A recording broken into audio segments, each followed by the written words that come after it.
It's Dawn Hodges with the Lira Group at Compass, and I'm here with Kenneth at one of my favorite spots in Germantown, Le Loup, located above the Optimist, and he's going to tell us all about the amazing experience that you can expect to find here. So first of all, Kenneth, thank you so much for taking time out of your busy day to talk with us, and I just want go ahead and explain what this place is like. What kind of food and drinks do you serve here? What's the ambiance like? In the shortest form, like Le Loup is an extension of the Optimist. The Optimist is what drives us, is what was created basically from our company to be a Nashville standalone place, but then we also have all these other places that we're within the building that we're opening up that give you further spectrum of like what an experience is supposed to be. Le Loup specifically is an underwater adventure where you meet spirits. As you can tell by the walls, like everything else, it just tells this like beautiful story of being underwater. It's a non-pretentious like cocktail bar. At the bottom of it, it's a cocktail bar. The list might be extensive. I think we have like 52 cocktails on the menu. But it's laid out in a way that you just completely like understand what you're doing when you're diving into it. It's not just a plethora of words and phrases that you've never heard. It's basically just laid out into, we have our originals, we have classics, which is like basically our take and spin on a classic. We have forgotten classics, which is also our spin on forgotten classics. That might be a little more esoteric and not known. Okay. And then we have a tribute section. So the tributes is just paying homage to the people that since the late 90s, early 2000s that were creating a cocktail culture and spawning that, that just kind of allows us to do what we do today. And we're just like saying, this is a name, this is a date, this is a place of where it happened. And so there's historical value to that, but it's also just paying respect to those people. We also have a martini feature where we're like literally a decade by decade approach to the evolution of the martini. So like where it started, how it got drier, then how it got sweeter and how it got sweeter. Nice.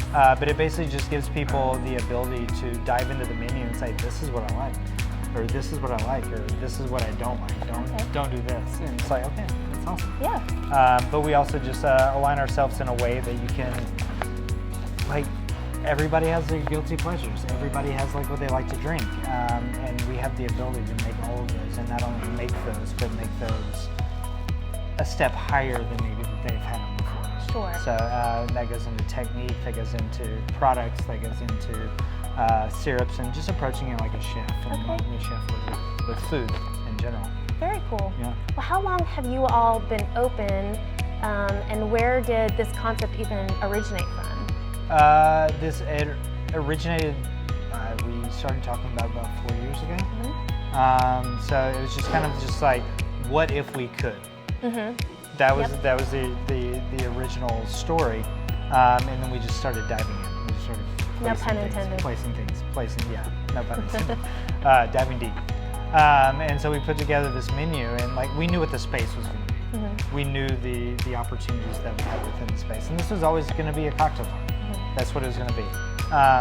Where we took it was something that we were just super interested in. My boss is a confidant, like a mentor, whatever you want to call it. We worked together in New York for 3+ years. And we just kind of know how each other, like he's a wine guy, I'm a spirits guy, and like we just know how we like jive and groove. And so we put together this menu and just like started speccing it out and like making it fun. And then the second part of it was opening it, which we didn't really get to do because the pandemic happened and all that fun stuff. Right. But what it did was allow us to create this like expectation of what it's going to be and what it's going to be. So if we would have opened in 2020, it would have been like, this is the new cocktail bar in town. But since we didn't open it until 2022, like this is our 10th weekend. That's crazy. Yeah. 10th weekend on Thursday, Friday, Saturday. Okay. So like we haven't even been through a month of services. Oh, wow. So it's to be able to create that anticipation, have the Optimist already like open, and just fueling that fire and things like that. It just made opening up here really easy. The thing is like I just have probably the most special staff that you could possibly have in Nashville. That's cool. That's important. I couldn't be more blessed in general. But also it's just like they've just taken like what we created and really just made it happen. And all that took was a little bit of training and just their hard work. We've been able to create experiences that are mind-blowing in sense, and we don't consider ourselves a speakeasy. Like, we're not hard to get into. You walk in the door, you get greeted, you find a seat, you might go and wait for a little bit, but while you're waiting, we're just gonna make it fun, you know. So we're not like one of those speakeasy in the back of whatever, you know, establishment and things like that. We're open to the public. Okay. So we make it a lot of fun, and I think that people really like, again, dove in and really have taken on the challenge of working through this community. Very cool. Yeah. So my last question is, what makes this place so special? I would say one location, Germantown specific. You have there's a lot of people that have paved the way for Germantown. You have Roth and Daughters. You have Monell's. You have City House. You have Barista Parlor. You have all these places that set up shop years ago. Right.